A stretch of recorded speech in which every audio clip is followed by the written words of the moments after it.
Ladies and gentlemen, welcome to the show. It's Movie Wire time. Oh, the Movie Wire. Bring the firing squad.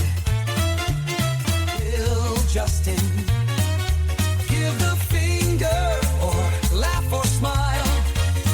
It's time to find out. No more waiting. So here we go. The Sultan of Cinema. The gumshoe of review. Here is Justin Henson. Let's start the show. Let's go. welcome to the Movie Wire. And welcome to this week's edition of the Movie Wire. I'm your host, Justin Henson, and welcome to the show. We've got a big show this week with 3 new movies to review, with all 3 playing in theaters right now. This week on the show, 2 grieving men bond in a support group and form an unlikely friendship in Twinless. Walk or Die in the Stephen King adaptation of the same name comes The Long Walk. And finally, the people that need us don't call. The people that call don't need us. Rainn Wilson stars as a burnt-out paramedic in Code 3. We've got a lot to cover this week, so let's jump right in. Ready for my verdict? Let's get into it.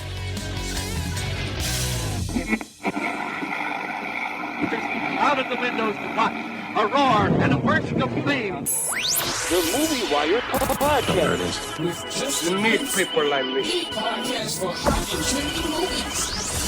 The Wire. And here we go.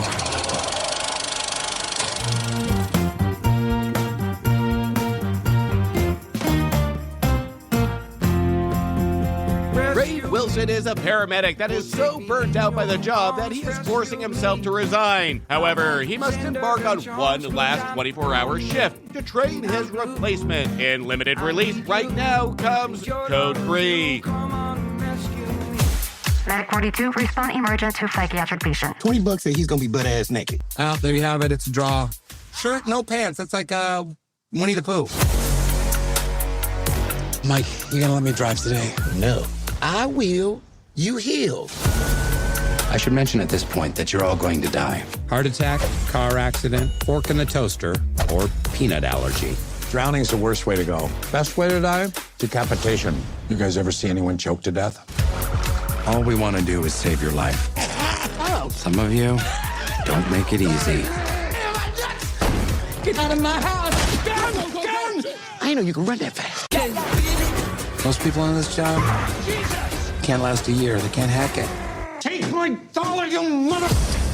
You are senior, you get the student. No. Is there another paramedic I should put them with? Somebody better than you? Nobody's better than me. Let's hit it. Why are you here? Because I want to save lives.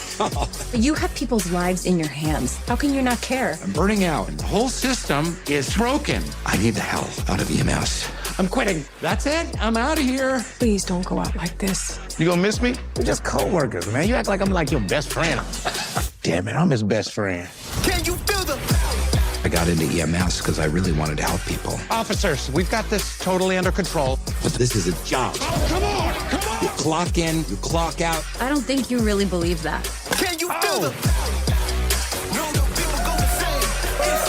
I'm the President of the United States! Mr. President, let's Secret Service, man. We're here to evacuate you and take you to the White House. What about the First Lady and the Vice President?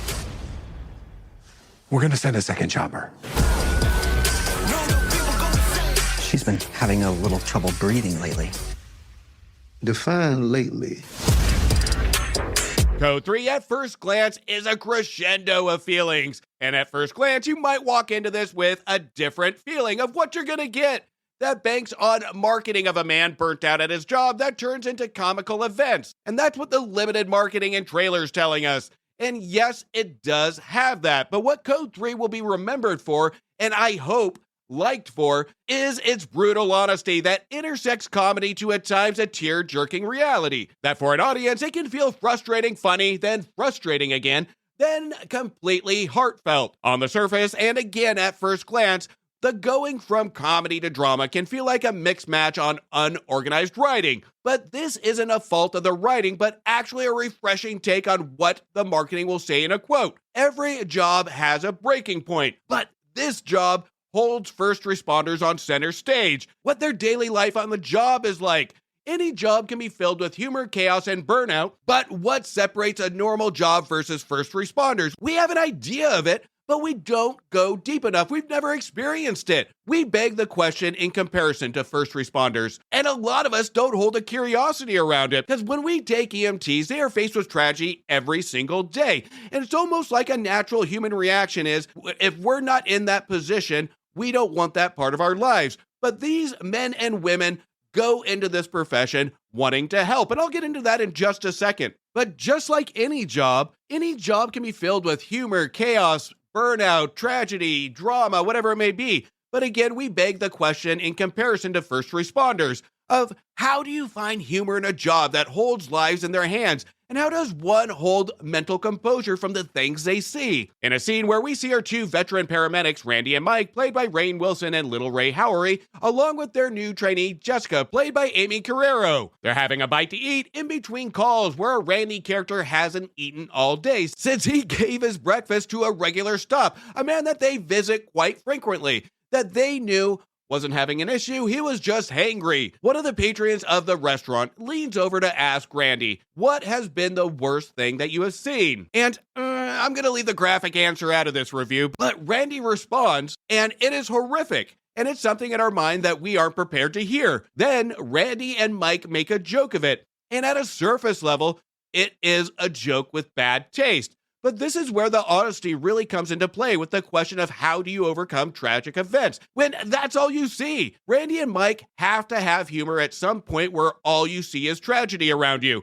And Wilson does a great job on balancing humor, heart, along with his mental health being extremely transparent in his physical form. His body language carries the tragedy, but his dialogue and delivery contradict this to actually show that he's mentally stable. Now, Martin Scorsese attempted this formula in 1999's Bringing Out the Dead with Nicolas Cage, which again focuses on a burnt-out paramedic, where he starts to lose his sanity. Of course, Scorsese's film was a much darker tone, with nothing lighthearted about it that solely focused on the mental state of his characters. And it's still a fantastic picture, but here our writer Patrick Pianezza, who was an actual EMT, brings multiple point of views of frustration to the forefront with a passionate heart.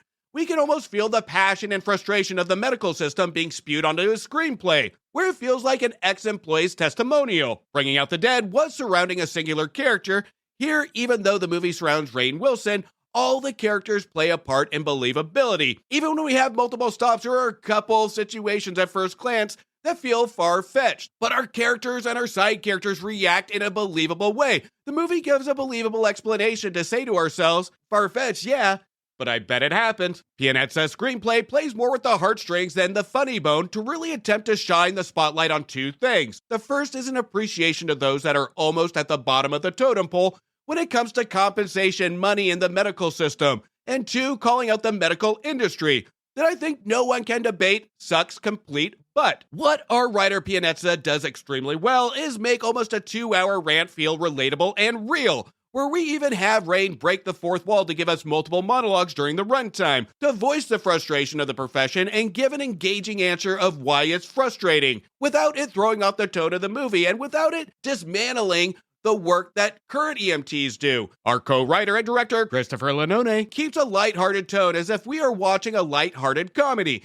because at the end of the day, the love of the job that Randy and Mike have of helping people is the bright light that shines upon these two guys. Of course, it would have been easy for Leone to go to the Scorsese route to portray this profession as gritty, sad, unrewarding, but Leone doesn't, because we get normal examples how fulfilling it can be. And we have those that get paid or volunteer their time for the mere feeling of helping others. These are the men and women that work around the clock, don't get paid what the work requires, put them in harm's way at times. And between our writer and director, even during their rants and moments of tear-jerking tragedy, make it feel fulfilling. Other than going to the Bring Out the Dead route, it would have been so easy again to go all in with the idea of the profession when it comes to a comedy or drama, to just follow bullet points of situations to drive a message. But here we get the full meal deal with not just an appreciation for the job, but the men and women that do it, but also a holistic look at our characters, our holistic look at the system, and how our paramedics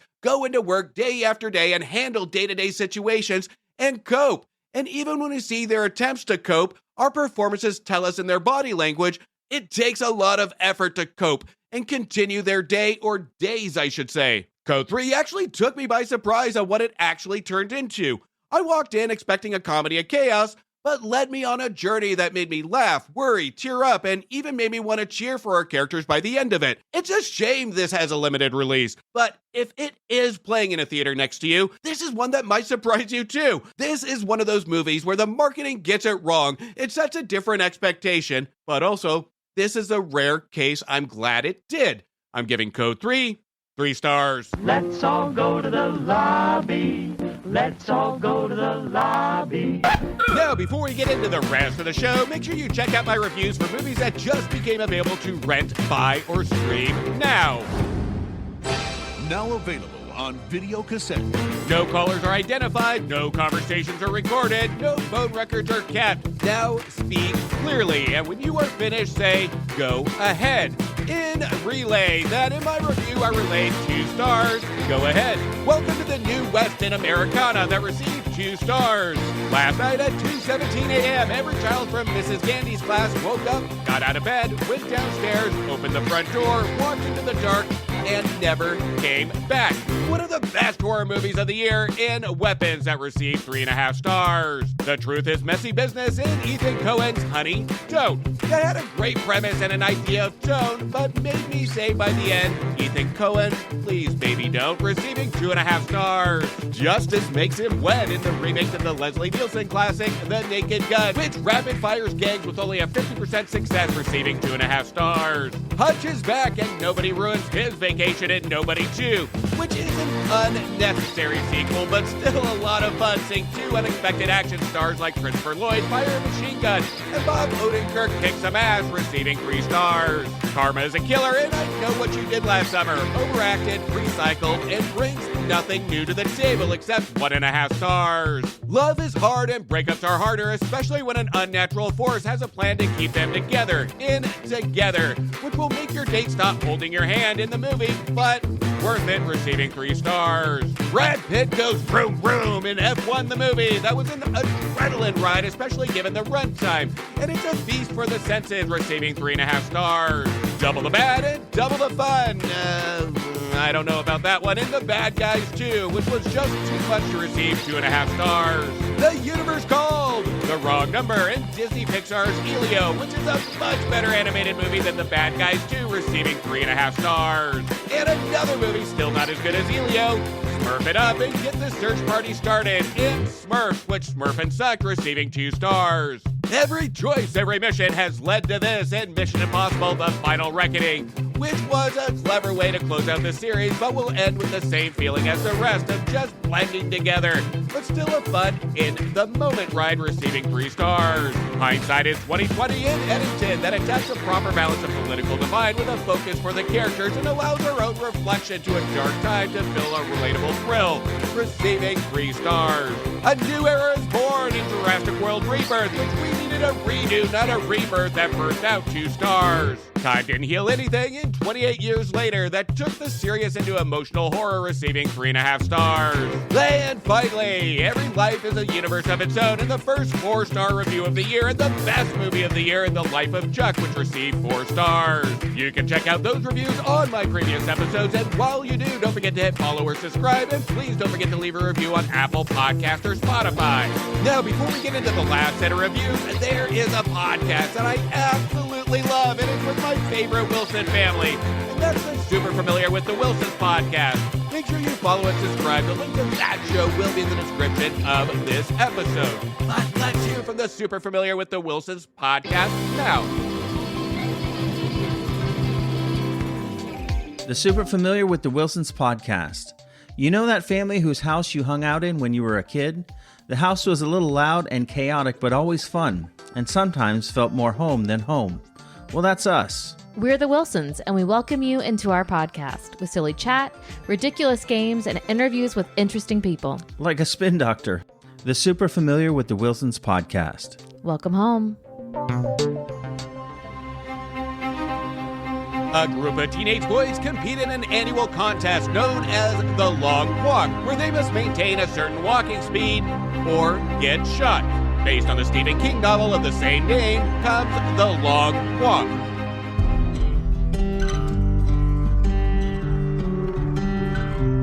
I'm Ray Garrity. You can call me Ray. Beam Breeze. Hank Olson's the name. Walking's my game. I ain't many that are built like me. I'm the last of my kind. We did the very first long walk years ago to inspire everyday people. Smile, boys. You're on candid camera. Man, you gotta not think about the things out of your control. Think about your plan. Personally, I can't stop thinking about all that money. You'll never find another like me. I'm the last of my kind. Warning. Okay, just keep walking. That's right. Just keep walking. Yeah, that's it, kid. That's it. Second warning. Third warning. It takes heavy sack to sign up for this contest. I'm not gonna go through the whole rule book, but it boils down to this. If you fall below the speed of 3 miles per hour, you get your ticket. Walk until there's only one of you left. Who's ready to win? Yeah, it took me a while to realize the truth of this. This is walk or die. You'll walk as long as you can. Warning. But sometimes the body won't listen. Warning. For some, your heart will stop. Warning. For others, your brain. Warning. And the blood will flow suddenly. Warning. Warning. There's one winner.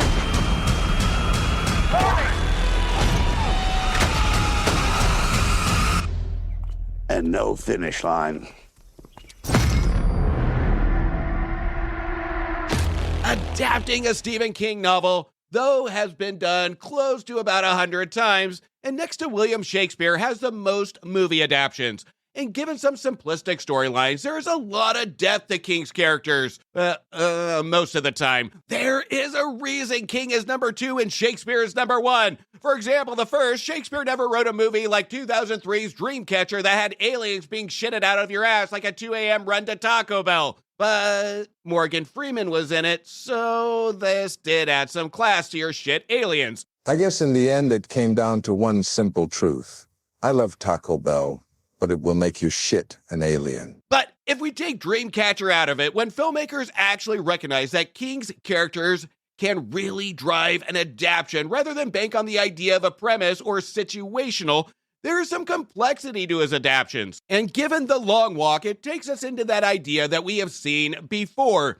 Films that have given us a nightmarish look into a different reality or dystopian future surrounding power and politics. And it's a direct reflection of society. Just recently on the Cult-Worthy Cinema Podcast and I show Back to the Balcony, we will be covering Robocop 2 that we briefly talk about. And then when we take a movie like this that attacks politics, authoritarian figures, a nightmarish dystopian future, we have other movies that are going to be easily compared to this, like the Purge films, V for Vendetta, Fahrenheit 451, Hunger Games, Equilibrium, and so on and so forth. These movies are met with a dark tone and violent society to tell a social commentary of direct cause and effect of government power, resulting in societal control. And the thing these movies have in common, to prove a point, they tap into our fears of death, but more importantly, a bigger fear of what happens when your opinions and thoughts match the majority, or should I say the majority that blindly follow an authoritarian figure. It is easy to go with the crowd when your life is at stake. You have a singular choice of death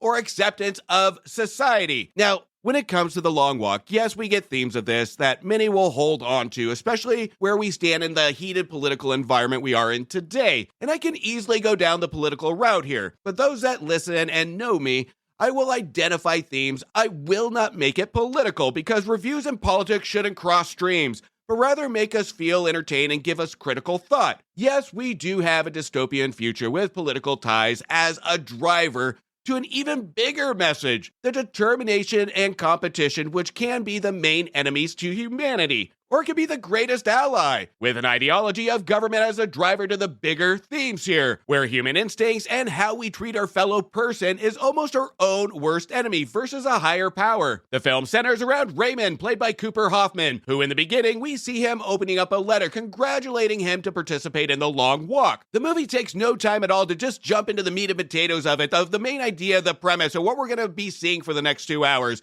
because shortly after this, we see Raymond with his mother Jeannie, played by Judy Greer, dropping Raymond off at the starting point of the event in an emotional standoff in which Greer seems more emotionally disturbed than Raymond, in which viewers will analyze later in the movie that I will just leave alone and leave it right here. Raymond, at the starting point of the long walk, is the driver to do a round robin, to meet some of our characters that all have different personalities, traits, background, races, creeds, and egos about them, with almost an even balance between ego, confidence, and determination. And, of course, we have that one character that is so unlikable that in an entertainment aspect, you hope he's eliminated quickly from the competition, so we can get back to the characters we like. But this cast of characters all work, and we see a progression and appreciation for how this event, or should I say crescendoing tragic event, brings these boys together, as most tragedies do to a group of people. The Long Walk was directed by Hunger Games director Francis Lawrence, where we can see him bring his straightforward tone that we saw from the Hunger Games,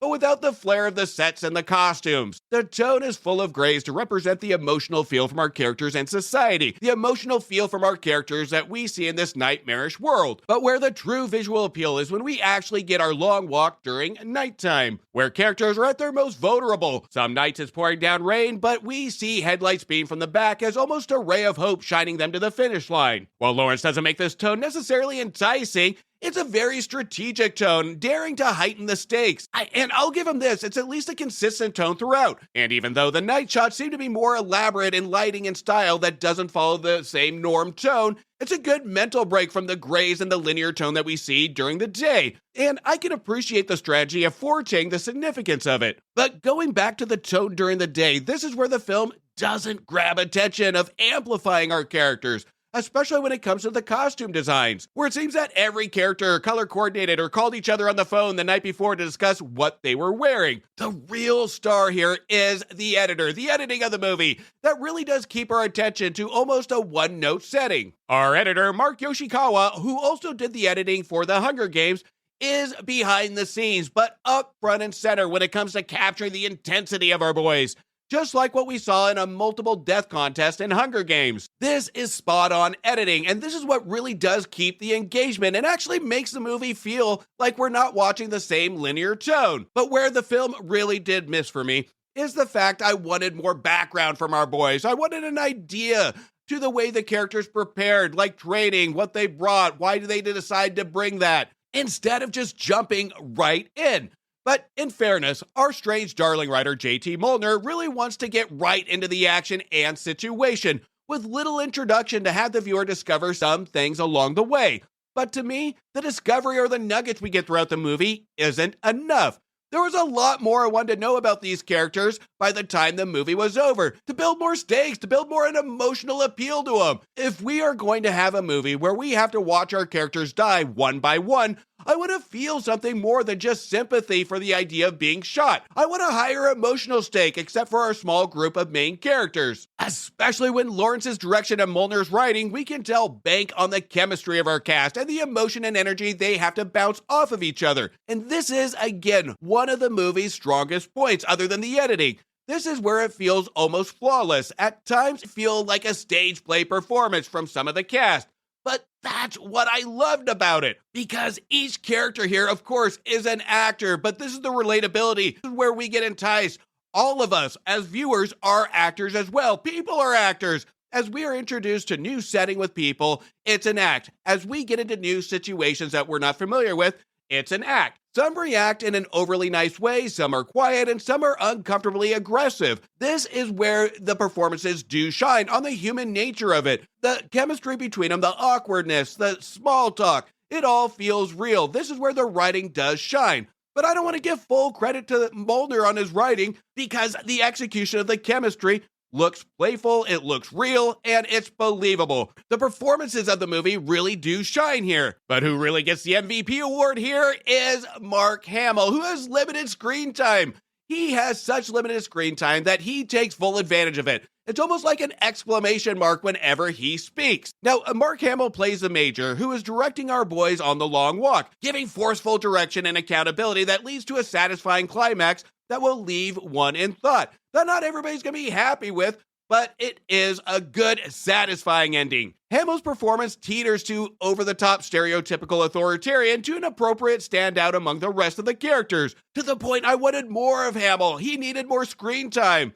And his forceful performance made me wanting more by the time the movie ended, or at least more screen time to really get to know and have him raise the stakes. That is the main problem here, is that we pull back on building stakes. This is one of those adaptions from King that they bank on the idea and they bank on the premise, but we needed more substance here. The only thing we get is cutscenes. As we see cutscenes from Hamill, this does give us a looking glass into some background.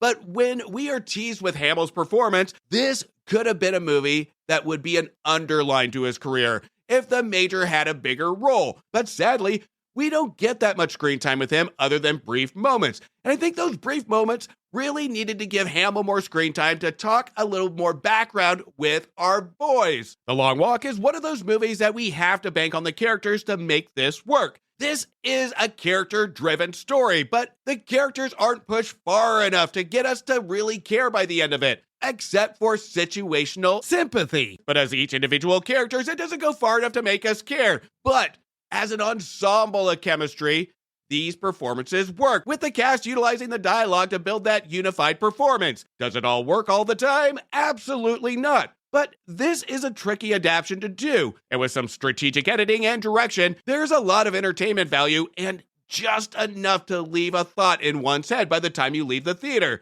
So for that, I'm giving The Long Walk a marginal pass at 3 stars.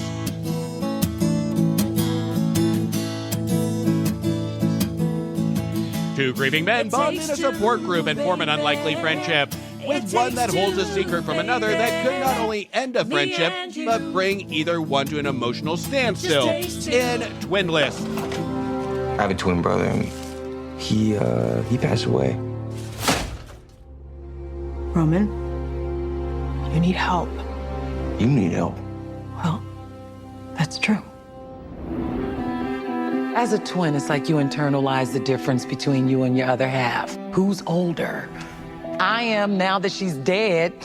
No, I'm kidding. I'm Dennis. Roman. Oh, I wouldn't eat that. Tastes like balls. I like balls. Oh my God, that's so bad. I feel like being a twin kind of ruined me. I want to hang out all the time. I'm too needy. I hate doing things alone. Cooking meals, folding laundry. Yeah, so much faster with 2 people. Right? I mean, honestly, whoever invented the fitted sheet should be flagellated, and not the fun kind. You get me. Do you want to get groceries with me? Yeah, I've been meaning to go to the store. Oh, there's a gay guy at work. You should meet him. I think you'd really get along. You know, that's sort of like, you're both Asian. I'm sure you have lots of Asian things to talk about. Oh, hey, what's up? I'm Sammy. Hi, I hear we have a lot in common.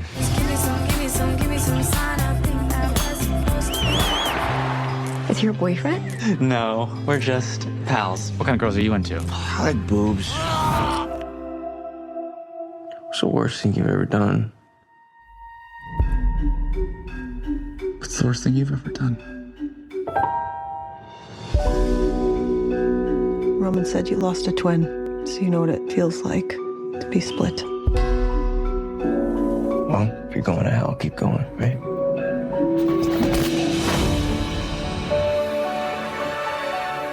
You just have to know your limits. I don't know my limits. I wish I could take it back. Rocky.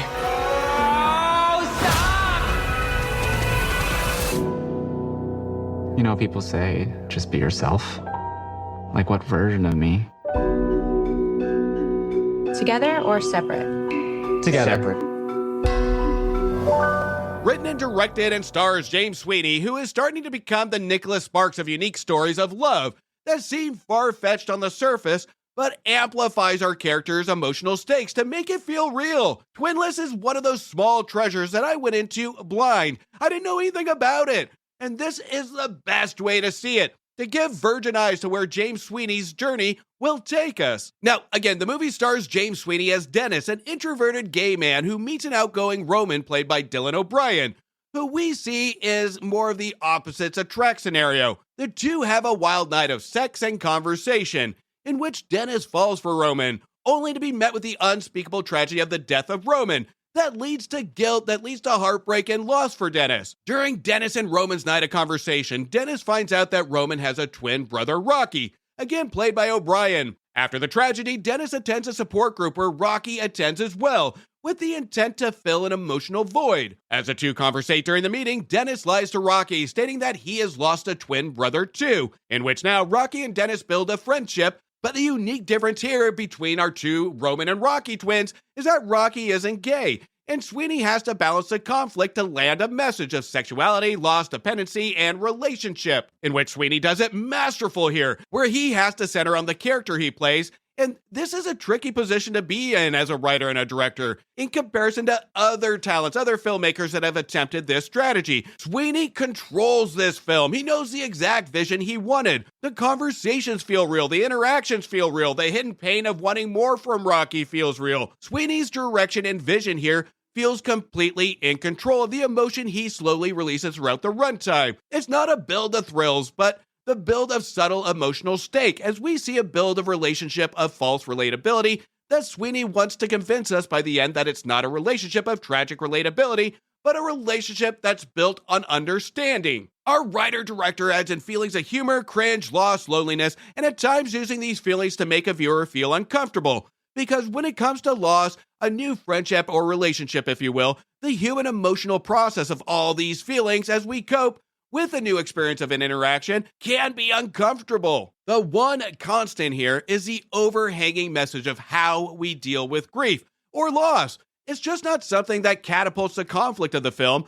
The grief topic is always addressed and never feels like something that's just brought up in the beginning to be situational or a seed to push a conflict. Sweeney's full intent is on display here, where he uses the twin idea as more of a metaphor to grief, to the ones we love, the loss of an emotional connection, and the loss to oneself, the better part of us that made us complete. And as we see Sweeney give opposites attract between Roman and Dennis in the beginning, and then Dennis and Rocky being even more opposite than Roman, it adds a sub-conflict that adds in more character study, that we are almost catapulted by these two different conflicts. Now, I'm sure we've all heard the term that relationships, if you find the right person, complete us. And Sweeney really does home in on that with no character being alike here, especially when Rocky falls in love with Dennis's co-worker Marcy, played by Aislinn Francosi, who recently played in last year's Speak No Evil. Marcy is a very outgoing, positive person who counters Rocky's grief and depression, as well as Dennis's subtle introverted personality. Sweeney piles on personality traits and characters to subtly give each stage of grief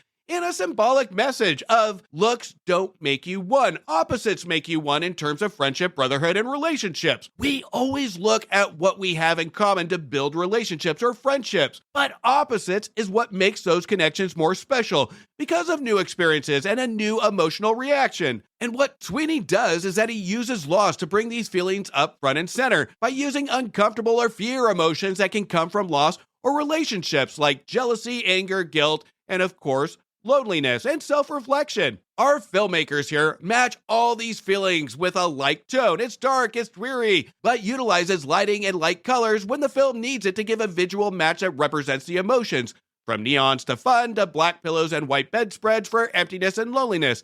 That can lead to manipulation. Sweeney cleverly just doesn't use dialogue to drive his vision of levels of emotion, but he sneaks in visual pieces to ensure he has supported symbolic pieces to match our characters and to match the dialogue being spoken. Now, Twinless asks a lot from its audience to take in, and Sweeney doesn't compromise on ease of watch. He asks you to be at full attention and look inward while watching. This isn't a bring a tissue kind of drama, but rather a direct reflection of her own emotions and relatability. Sweeney isn't going to hold your hand during this film. You have to listen, you have to look, and you have to observe. And for some, not all, but some, the performances make that easy. The performances are fantastic, and even more so fantastic in contrast to one another.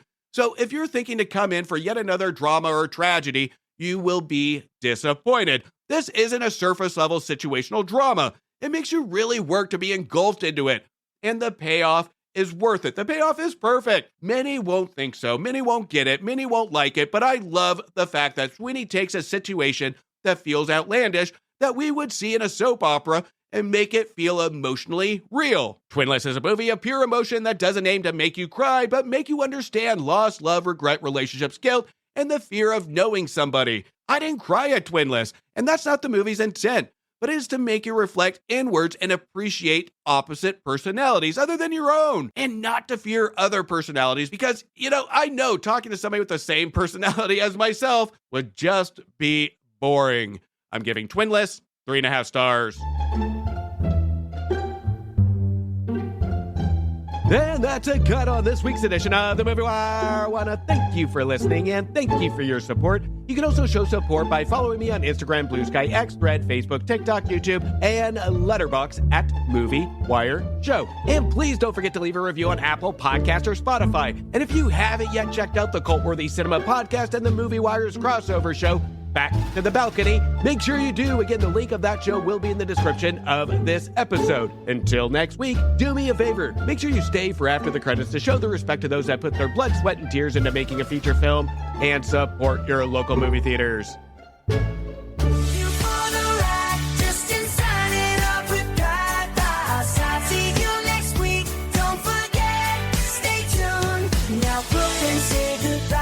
Thank you for bringing me to the movies. Let the credits roll. We say farewell. Join us next time. We'll have more tales to tell.